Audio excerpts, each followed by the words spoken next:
नमस्कार. NDM महाराष्ट्र न्यूजच्या मराठी बातमीपत्रामध्ये आपले मनपूर्वक स्वागत. मी धैर्यशील ढगे. पाहूयात बातमी.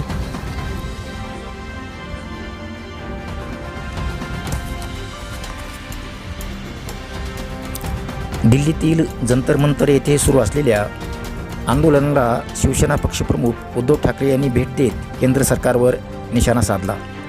आंदोलनकर्त्यांशी संवाद साधल्यानंतर त्यांनी सरकारने आंदोलनकर्त्यांशी चर्चा करून तोडगा काढावा अशी मागणी केली. उद्धव ठाकरे म्हणाले की लोकशाहीत प्रत्येक नागरिकाला शांततामय आंदोलनाचा अधिकार आहे. विद्यार्थ्यांचे प्रश्न, शिक्षण व्यवस्थेतील कथित अनियमितता आणि जनतेच्या भावना सरकारने गांभीर्याने घ्यायला हव्यात. आंदोलन दडपण्यापेक्षा संवाद साधणे हाच योग्य मार्ग असल्याचे त्यांनी स्पष्ट केले.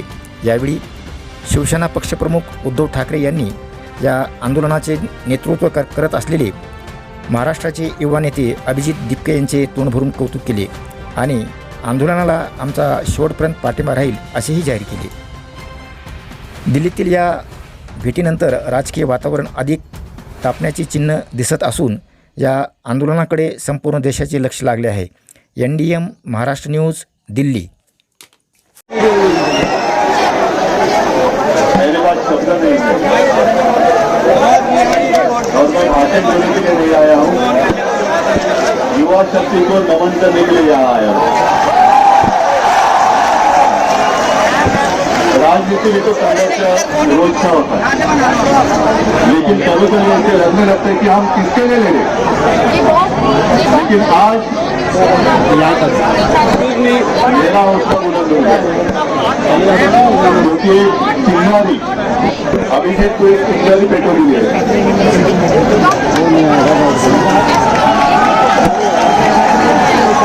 और ये चिंगारी ऐसे बोलने वाली नहीं है, हम नहीं बोलने देंगे.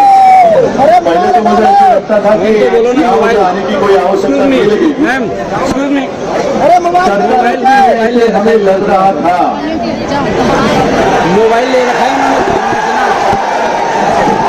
अभी, ठीक है. लेकिन शायद आजादी के बाद पहली बार हम देख रहे हैं, अनुभव कर रहे हैं कि ऐसी सरकार जो अपने भविष्य पर लाठियां चलाती है. आप सिर्फ युवा नहीं हो, आप इस देश का भविष्य हो. और मैं धन्यवाद देना चाहता हूँ उस महानुभाव को जिसने ये चिंगारी जो मुझे लग रहा था कि बुझ गई है वो जलाई. कौन है महानुभाव? सोनम से बाद में आए. पहले जिसने पहले आपको कॉकरोच कहा. ये देश कोई कॉकरोच का देश नहीं है. ये देश कांग्रेस ने नहीं बनाया है. अगर उन दिनों में आजादी के पहले जो हमारे युवा थे, आप ही के उम्र के थे, जैसे हम अभिमान से क्रांतिकारी कहते हैं, जिन्होंने शहादत नहीं दी होती तो आज हमें आजादी देखने के लिए नहीं मिलती. कुछ लोग ऐसे भी थे जो अंग्रेज थे, वो उनको आतंकवादी मानते थे. और अब मुझे यही लगने लगा है कि जो भी आपको आतंकवादी मानता है कि या वो विदेश से आए हैं क्या. आतंकवादी कौन कहता है आपको पता है. और आप आज अनुभव कर रहे हैं कि इतनी बेरहमी से ये सरकार आपके साथ पेश आ रही है. जिस तरीके से उन्होंने आपको पीटा, एक बात अच्छी लगी क्योंकि आप सबके हाथ में एक मोबाइल फोन है. मैं कल से देख रहा था कि कुछ गुंडे आपके ऊपर डंडे चला रहे थे. और अभी तक मैंने देखा एक गुंडे का फोटो वायरल किया है, वांटेड. ऐसे ही करो. कहाँ जाएंगे लोग?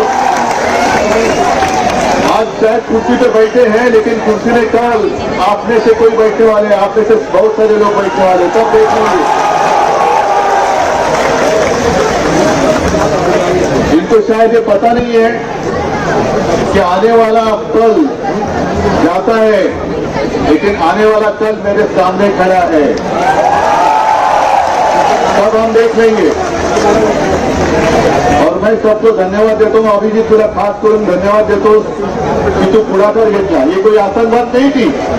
अभिजीत तो अपनी शिक्षा में व्यस्त था, वहाँ यूएस में था, क्या जरूरत थी उसको यहाँ आने के लिए। लेकिन उसको देखा नहीं गया, कहा नहीं गया कि मेरे ही देश में मेरे साथियों के ऊपर अन्याय हो रहा है। कितने सारे बच्चों ने खुदकुशी की है।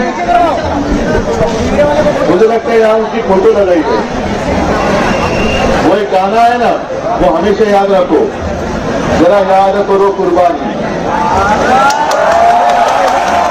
वो आजादी के लिए लड़े थे हमारे जवान जो सड़क पर खड़े रहते, लेकिन ये मेरे देश में, आजाद देश में बच्चे पेपर लीक के कारण खुदकुशी कर रहे हैं, उसको याद रखना पड़ेगा। ठीक है, चुनाव के लिए 2-3 साल है, रहेंगे, होने दो। मतलब अपने पास बहुत समय है, अब तो शुरुआत हुई है। अब हमारा जंग शुरू हुआ है। जब तक क्या मांग लिया हमारी मांग क्या है? सत्ता बदली करना होगा। सिर्फ एक स्थिति से नहीं चलेगा, पूरी सिस्टम बदली करनी होगी। अगर एक अकेले को हम निकाल देंगे तो चलने वाली नहीं है बात। जब तक सरकार बदली नहीं करेंगे तब तक आपकी जिंदगी में कोई बदलाव नहीं आने वाला है।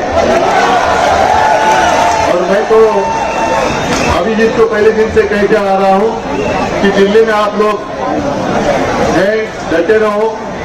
मेरी कोशिश ये है पूरे देश में इस आंदोलन की चिंगारी क्या बुझनी नहीं चाहिए। और इसलिए हमने शुरुआत की है महाराष्ट्र में। महाराष्ट्र तो आपके साथ खड़ा है और मुझे अभिमान है एक महाराष्ट्र का युवक आपके साथ नेतृत्व कर रहा है। अभिजीत, आपके साथ कितने सारे युवा हैं, कौन कुटुंब आले, सबके साथ मेरी कभी कभी बात होती रहती है। आदित्य के साथ जब बात होती है तो मैं भी बात करता हूँ उसके साथ। मैं सबको शुभकामनाएं देने के लिए यहाँ आया हूँ और हिम्मत देने के लिए जरूर आया हूँ और आपसे हिम्मत लेने के लिए भी आया हूँ। तो आप डरिए मत। कल आपने जो भी हिम्मत दिखाई है मैं उसको नमन करता हूँ, संतुष्ट वंदन करता हूँ। और हम सब साथ हैं।